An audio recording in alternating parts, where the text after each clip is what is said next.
Good morning. Welcome to the B.F. Anderson Technical Report for May the 5th. You may want to pause your video player and notice this graph that was done by Ryan Dietrich of LPL Research. What he did is he went back and looked at midterm election years since 1950, and noticed that it was kind of interesting that most of these years have pullbacks, which they call intra-year pullbacks.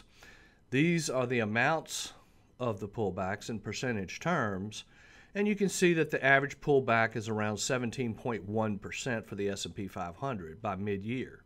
Well, not mid-year, but they show the different dates of the lows, and you can see that the average date is August 14th. So, in other words, this is not uncommon. It seems to happen, but what's really interesting is that 1 year later, the average return from the rebound, or the ensuing bull market, was 32.3%. So it's interesting that we are in these times. I did want to also mention that the AAII bull-bear ratio. Now, what I'm doing here so that you understand is every Thursday, and this will be updated this afternoon, they do a survey of their membership, which is about 2 million people, quite a sizable survey. They ask them, are you positive, are you negative, are you bullish, are you bearish for the next 6 months? Well, you know, what I do to kind of simplify this process is I'll take the number of bulls that in the survey minus the number of bears and get a resulting number. Now, the average number right now is about 6.5%. Well, as of last week, we got a negative reading of a negative 42.92, which is the highest pessimistic reading we have seen really since 1990. This has only happened 3 times in the last 30 years.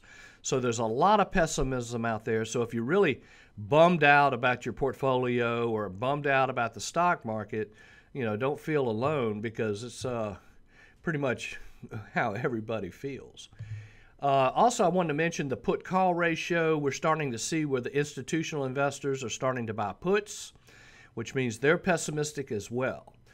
So I did want to mention this as well. There's something out there called a dead cat bounce, where you can call it a short covering bounce, or you can call it a recovery bounce of some sort. But anyway, what tends to happen here is, you know, we'll get a bull market.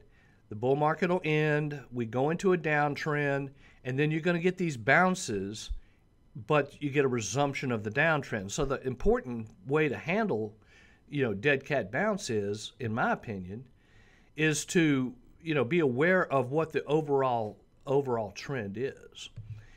So as you can see it a little bit clearer here, this is just showing an example of what a dead cat bounce looks like. You come down, you know, you really get still in a downtrend, you get a bounce, but you're still in a downtrend. So let's kind of look at where we are right now. You can see here with the NASDAQ, we got our first low back on January 24th. Then we got a dead cat bounce, so that's number 1. And then we came back down again, made another low around February 24th. Got a really anemic dead cat bounce. Then we pulled back and we tested the low.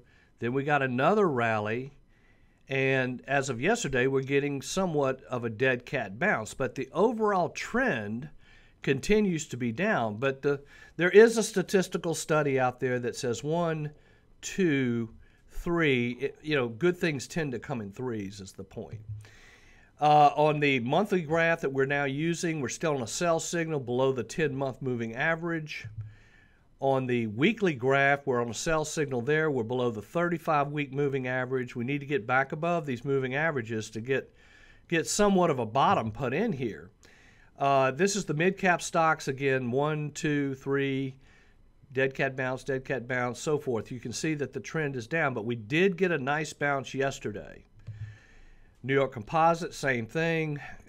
You know, we came down, made the low, trying to come off that low. Now, we may have put the final bottom in here. We just don't know. We would recommend that you wait for somewhat of a rounding process, or a base building process.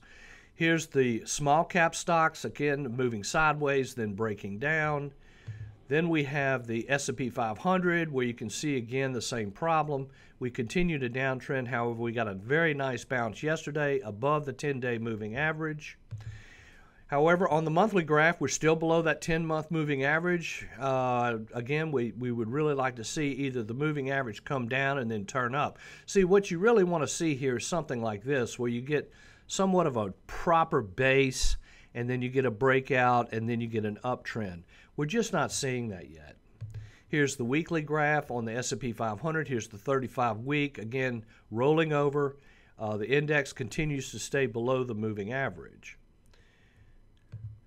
Now, on the aggression index, we did get a somewhat of an improvement yesterday, where the growth stocks started to somewhat outperform the consumer staples.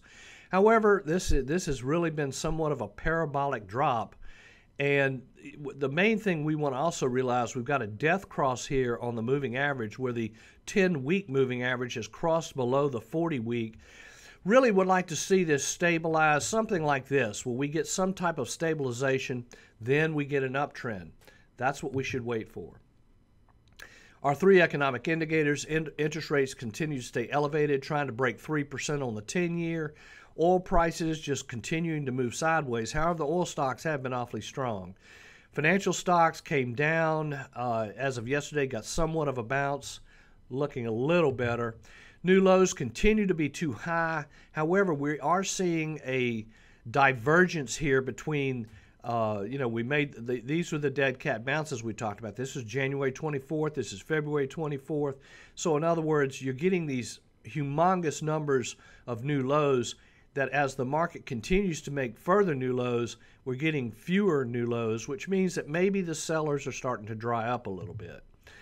On the trend strength, we can just continue to see spaghetti, a lot of mixed up moving averages. Again, I would emphasize what we want to see is something more like this. However, trend strength on the NASDAQ continues to be zero. S&P 500 continues to be zero. However, you can see we made that low, and now we're bouncing up. We need to get back up into this area here and see some improvement. Volatility index actually got very elevated. Now, what's interesting about the volatility index is that it moved from this point to this point. It actually moved up 50% from here to here, which usually indicates an exhaustion of the volatility. So we did see a pullback in volatility yesterday. We will continue to watch. I did want to mention what's going on in the bond market. My gosh, this thing has dropped over 20%. This is the TLT, which is the 20-year Treasury bond. So if you thought the answer was to get out of the stock market and move to the bond market, that hadn't worked out so well. You know, with interest rates going up, the value of these bond portfolios are going to go down. Now, on the top 10, again, we continue to see oil, commodity-related names. This is a very healthy-looking chart here. Good volume came in, a way above average volume on Devon Energy. They just announced earnings. They beat estimates. They raised the dividend. They increased their stock buyback.